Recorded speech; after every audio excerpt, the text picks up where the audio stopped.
because my hero, Kirk Cousins, the guy who has done the most with the least, got another $100 million. So Coming. that's the best thing I saw in free agency.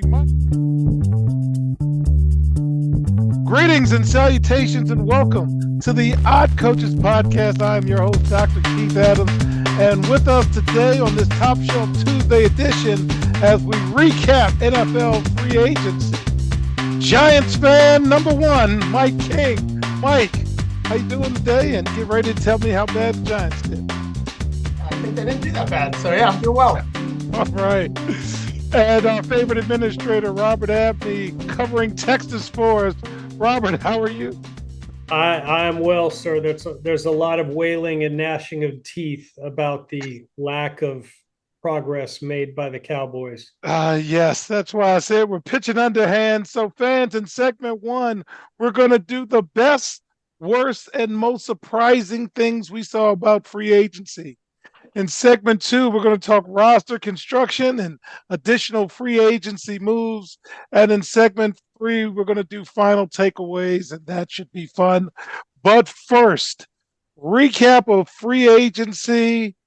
The best thing I saw, Mike, was the Atlanta Falcons, because my hero, Kirk Cousins, the guy who has done the most with the least, got another $100 million. So that's the best thing I saw in free agency. Mike, what was the best thing you saw in free agency? I think the best thing was what the Steelers did, because you get quarterback who wants revenge, so he's going to take almost no money. This way, Denver's paying him. He's taking money, but he's just not taking it from you. Not taking it from Pittsburgh.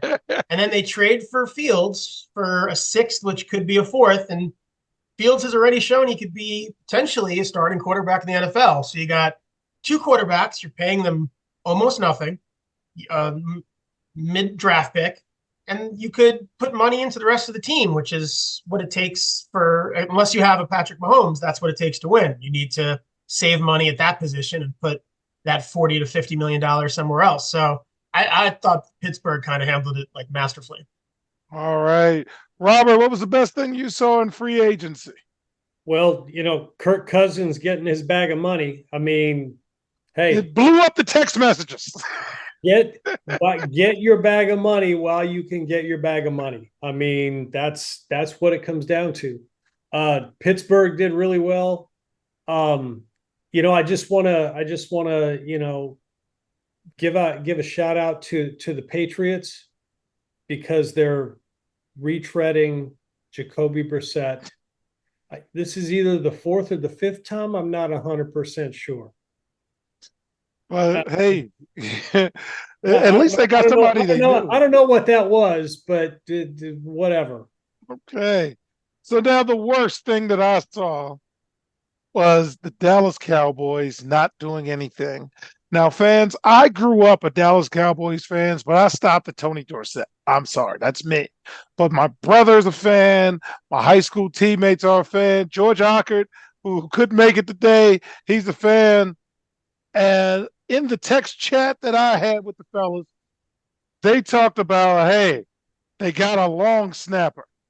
And as we're talking about Dallas, George is about to come in, fans. So, George, once you get settled, the segment just came to you, George. We're doing the best, worst, and most surprising thing in free agency.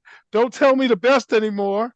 I just said to the panel the worst thing I saw on behalf of you was what the Dallas Cowboys did in free agency. George, what's the worst thing you saw in free agency in the NFL as free agency began? The worst thing I saw in free agency since it began, Dallas Cowboys not doing the damn thing. And they're my team. So I can't, they haven't done anything. So I'm waiting to see what happens. I guess it's going to be a big one when the draft comes. All right. Mike, what's the worst thing you saw in free agency, sir? So Dallas is the easy answer, so I'll go a different direction. I kind of think it's the Commanders. They had the most money by far, and I don't think they got better. They added a running back when their running back room was fine. They added some, like the third best player on the Carolina Panthers defense. Maybe they added a center. Maybe he'll be good. But I don't think you look at the Commanders roster now, look at it like 2 weeks ago, and you go, oh wow, that's how, what do they have, 80 million, whatever they had to spend. You go, oh, that's 80 million better. I don't know that it's any better. So I thought that was surprising to me. I thought a lot of teams did a lot better with a lot less money. Right. Robert, what's the worst thing you saw? Well, and as I said, a lot of wailing and gnashing of teeth about Jerry Jones not doing anything with the Cowboys. Talking, oh, we're all in on what exactly, I'm not sure, but they're all in.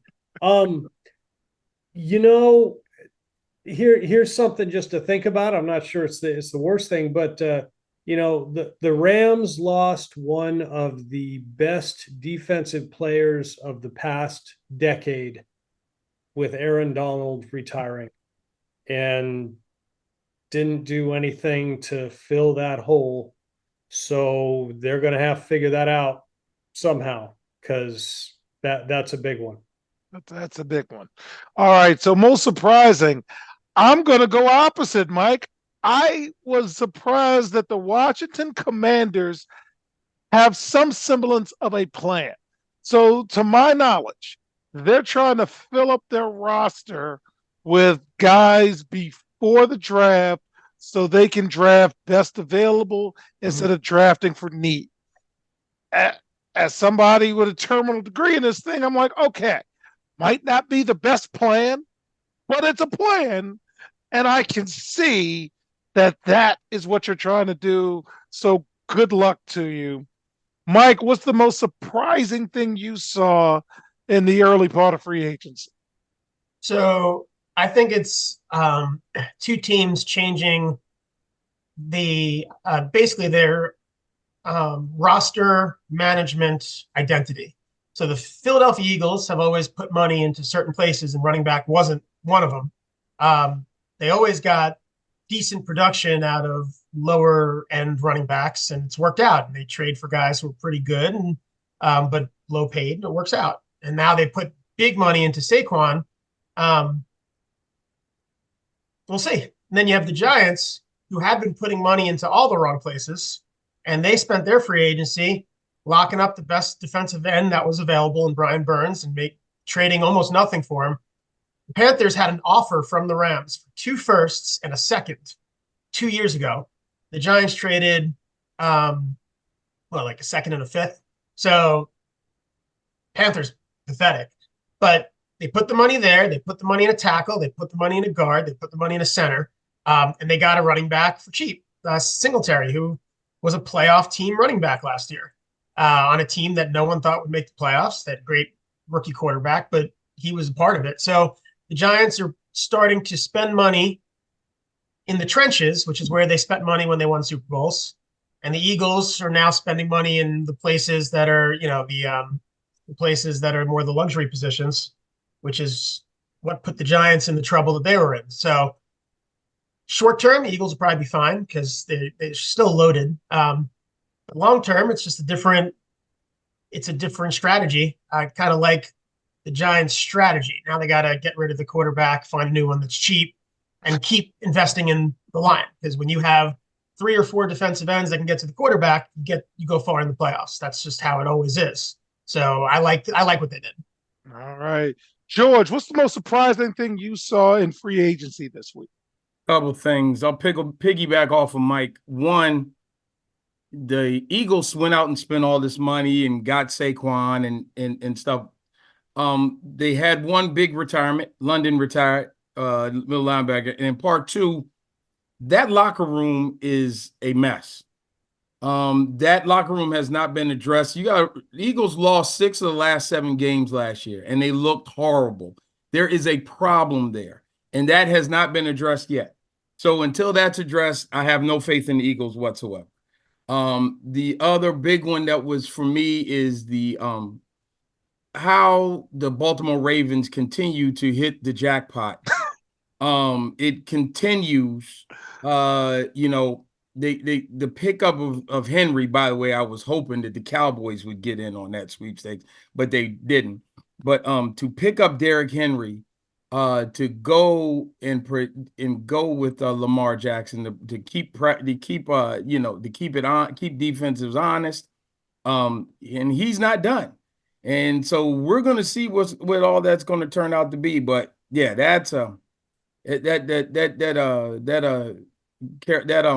situation with Baltimore, the rich keep getting richer with them. So I don't know, their GM should get GM of the year every year, because the moves he's been making is absolutely incredible.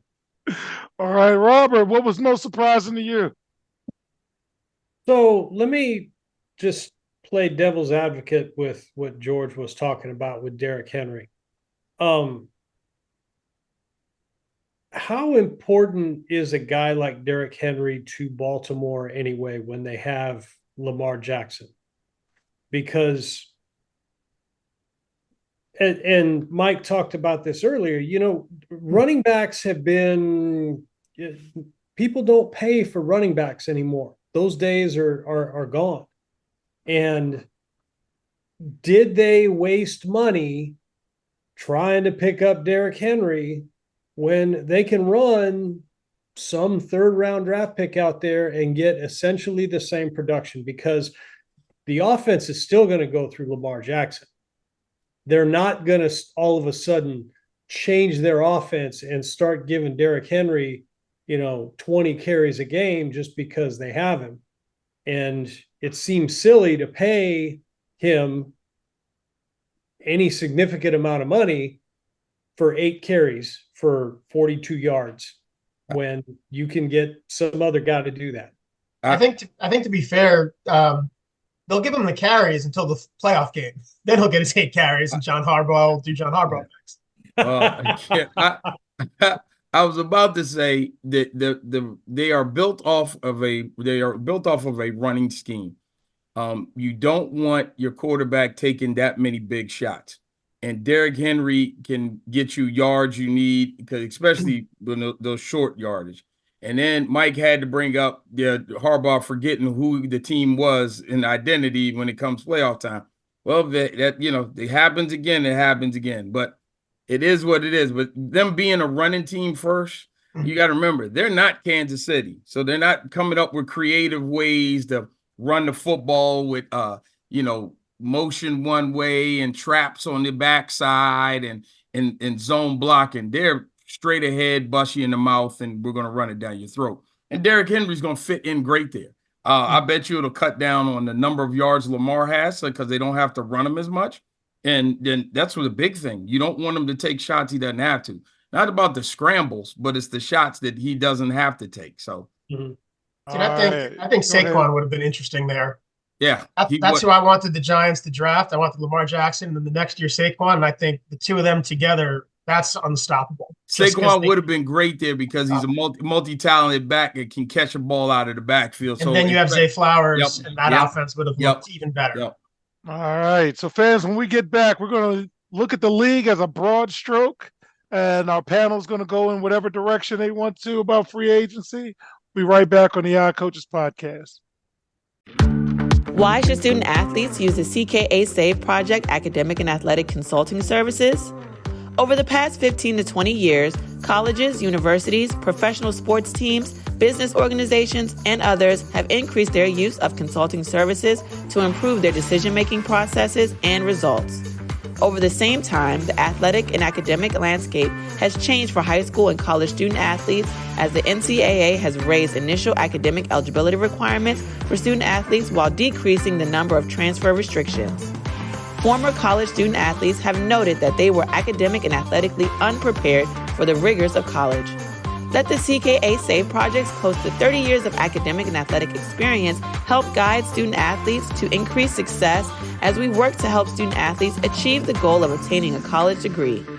For more information, contact Dr. Keith Adams by email at cka@ckasaveproject.org.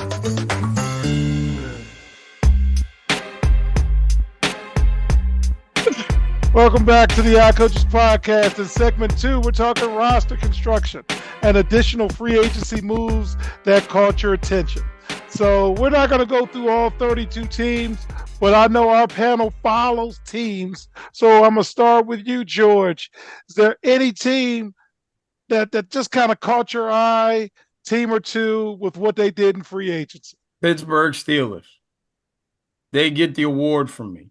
Not only did they draft their quarterback they traded and got their quarterback for right now for nothing. Now they got their quarterback of the future also, and for practically nothing. So they came out like fat cats on this end. I think that they were so smart what they did. I think Wilson's going to I think Wilson will have a good year there. And they got their quarterback in waiting for nothing. So they were like they won. It was a win-win for them all the way around. Outside of that, the only there wasn't anything else. Like I said, the disappointment I have with the Dallas Cowboys is palpable right now. They have no running back on the roster. And then they just cut Gallup. He's gone. So I don't know what they're doing. So we'll see. We'll see what happens. All right, Mike, any additional free agency notes catch your eye? So I think the wide receiver market for me is the interesting one right now because you have T. Higgins who wants out because he doesn't want the tag. And he's really good. So that's going to be kind of, I think, before the draft, what's going to be the big story besides the draft. But then you have the Vikings have the best wide receiver in football. And who's the quarterback? Sam Darnold? Two of the best wide receivers in football. Yeah. And you got Sam Darnold behind that. Yep. And Sam Darnold, so they're going to get frustrated. The Vikings are going to try and maybe trade up for a quarterback, but please trade up and get JJ McCarthy, because if the Giants take him, I'm done. So that, to me, that's kind of the interesting storyline moving forward is the wide receiver market. I think the Jets made a good move in getting Tyrod Taylor because he's a professional quarterback, and they've got a vice presidential candidate who could be campaigning this season. Tyrod Taylor could do well there. There's talent on that team. Tyrod's got two good Achilles too. He's got two good Achilles. So I think Tyrod, once Aaron Rodgers, works his way into into the debates, the vice presidential debates, that'll be fun to watch. Then we'll see Tyrod get a real chance. I think he'll do well. Robert, save me because I'm a social studies teacher and I don't want to interject. Well, and you and Mike, I mean, as school people, all of you will appreciate this, right? What this reminds me of, this offseason reminds me of, and it's like so many others. In the Albuquerque Public Schools, we used to call this the dance of the lemons. Okay. And we've got all of these quarterbacks basically just changing scenery, right? And they're changing spots, like suddenly they are magically going to be better when they get to their new spot. Okay. I'm sorry, Mitch Trubisky, it's not going to matter. It's just not, right? Joe Flacco, he's 206 years old. Mac Jones, I mean, basically he's going to Florida so that he can retire and build up his kingdom of used car dealerships. And, Gardner Minshew. That's a Raider pick, though. Sam Darnold, Jacoby Brissett, Drew Lock, Tyrod Taylor, Russ Wilson, Justin Fields, Sam Howell, Marcus Mariota. What are we doing? Russ Wilson for $1 million. Give me Russell Wilson for $1 million any day of the week. It's the dance of the lemons, man. And it's just, maybe one of them will settle up somewhere and they'll have a good year and they can be the comeback player of the year and get paid somewhere, get their bag of money, and then fade back into obscurity. I don't know. Robert, I will say other school systems use that phrase too. I laugh too loud. All right, for me, folks, it's Kansas City quietly doing winning team moves. They got a punter with something to prove, and that's going to be big on field position because that kid can punt. And they picked up Irv Smith Jr. because Travis Kelsey's on TV too much, and that kid's 25 and he can play, and his dad was pretty good too. So I like that pickup. I love Sam Howell. So Seattle's got a nice cheap quarterback room. They got Geno for $2.50. They got Sam Howell on the rookie deal, and the NFC West doesn't look that daunting anymore with Aaron Donald not being there. So let's see how that works out. But fans, when we get back, we're just going to pick and choose positions that we want to make fun of in free agency because that's just what we do. We'll be right back on the Odd Coaches podcast. The reviews are in for Dr. Keith Adams' book, Finding the Balance, My Personal Journey to Academic and Athletic Success. College professor and student-athlete academic expert Dr. Lisa Rubin said, "There is nothing out there like this book, so I do hope people will pay attention and give it a read." Former George Mason standout Folarin Campbell said, "Consider this book an opportunity to work directly with Dr. Adams just like I did. I assure you that there will be something you can take away that will be useful to you throughout your personal journey." Ryan Waite, a recent college graduate who is a software engineer, said, "I like how the book is based on research, which makes it good for general students as well as student athletes." The book serves as both a memoir to Dr. Adams' 30-year academic and athletic career, as well as an instructional guide to assist student athletes, parents, coaches, teachers, and administrators navigate through the challenges of finding a better balance between academic and athletic success. The book includes over 15 personal stories and anecdotes from Dr. Adams, along with numerous former players and colleagues from a variety of sports and endeavors. You can order your copy at www.ckasaveproject.org. From the main page, simply click CKA Save Project Services and order the Find the Balance book. For more information, contact Dr. Keith Adams by email at cka@ckasaveproject.org. Welcome back to the Odd Coaches podcast in segment 3. Final takeaways from this first week of free agency. Panel, you can talk about quarterbacks, running backs, wide receivers, team thoughts. George, I'm going to start with you. Any particular player or players that you say yay or boo to? What do you think? If I got to go to one that's piqued the interest, it's the safety position and how it's become the new running back. You look how many high-level safeties got released this year, and are searching for places to be. I grew up in a time when you talk about the safety. You look and you had Steve Atwater back there, or Ronnie Lott that would come up and hit and knock your running back out. Now and then they transformed with Ed Reed and other people to Palomalu, where they could make a tackle, but they could cover people. Now it's just up in the air. So you used to have high paid safeties. You're not going to see that anymore. If they get a safety over $20 million, it'll be a shock to me.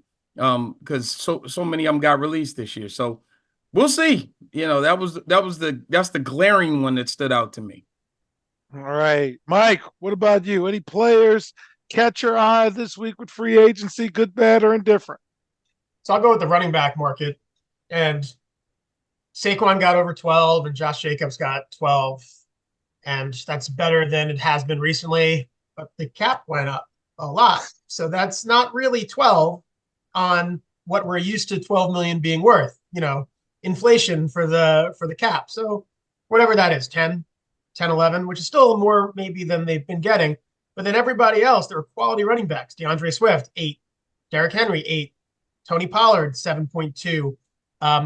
Aaron Jones, Devin Singletary, Eckler, a lot of guys. And Singletary was 5.5. Eckler was 4. So you could get running backs. And again, that's with the new contract. So those guys getting 8, it's like 6.5 from what last year would have been. And those are quality, top 15 running backs.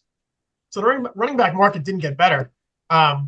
It looks better, but if you remember about the cap, it's pretty bad. And I think that kind of tells you that when teams know they can get quality guys for 8 or less, why would I be paying for 12 for anyone except maybe McCaffrey and like guys like Derrick Henry in their prime, McCaffrey in his prime, Saquon in his prime? Those guys are worth money. But And you see they took it. And you see they took it. And I'd rather have a guy for 5 or 6. And this year's draft class is weak too, Mhm. running back wise. So Yeah, wide receivers. There's going to be a ton of wide receivers. Running backs, not so much. Yeah, interesting year. Mhm. Robert, what about you? Any player catch your eye this week that you wanted to follow? Well, I mean, none of these, and nobody ever does this anyway, but nobody talks about offensive linemen. Nobody talks about offensive linemen. And you've got to be able to line up and run the ball. You've got to be able to protect these quarterbacks that you're paying obscene amounts of money to. And so you have to think about situations like, okay, Philadelphia, your center, Jason Kelce, who runs your offensive line, just retired. How are you going to replace him? With a running back. With the running back, exactly. And there are, and I'm sure that's just an example that pops into mind. But, offensive linemen, especially these left tackles, they make a lot of money as well. And I haven't seen a whole lot of movement as far as offensive lineman goes in free agency. Because people keep them. Yeah. And for me, the AFC North is already a juggernaut, and it just got really, really hard. Mhm. Cleveland got better. I can't lie. Cleveland got better. I like Jerry Jeudy and I like Crab Legs. I like Jameis Winston, as a backup in case Deshaun doesn't work out. So you got Cleveland, you got Baltimore, Cincinnati got worse, and Pittsburgh got better. So that's like kind of be the first, conference, the little division that I'm looking for. So I thought they did a nice job, and that's what I'm going to be paying attention to. But to wrap up, folks, the NFL draft, April 25th, 27th. Round 1 is 25th. Round 2 and 3 is April 26th, and rounds 4 through 7 is April 27th. And we're going to see if we get some linemen, some poor running backs, or wide receivers. So looking forward to that. So on behalf of our Cavalcade of Stars, I'm Dr. Keith Adams saying thank you for listening and/or watching the Odd Coaches podcast. We'll see you on the sidelines. Till next time, take care. The Odd Coaches podcast is sponsored by the CKA Save Project. The CKA Save Project is an industry leader in providing student-athlete academic and athletic support. From assessing student-athletes' academic and athletic skills, to measuring and monitoring student-athlete academic progress, to improving student-athlete time management and organizational skills, the CKA Save Project provides wraparound services for student-athletes from middle school through college. For more information, visit us on the web at www.ckasaveproject.org or schedule a free consultation with Dr. Keith Adams by emailing cka@ckasaveproject.org. We hope you enjoyed today's show. The Odd Coaches podcast drops new episodes every Tuesday through Friday on most weeks. Make sure you subscribe to the Odd Coaches podcast on Apple Music, iHeartRadio, Podbean, Spotify, and YouTube. Follow the Odd Coaches podcast on Twitter and Instagram at Odd Coaches. Follow Dr. Adams on Twitter and Instagram at CKA Save Project. In addition, follow Coach Mike Francis on Twitter and Instagram at Coach Franchise, spelled Coach FRANCHIZE. For more information about the CKA Save Project, please visit them on the web at www.ckasaveproject.org. See you next time on the Odd Coaches podcast.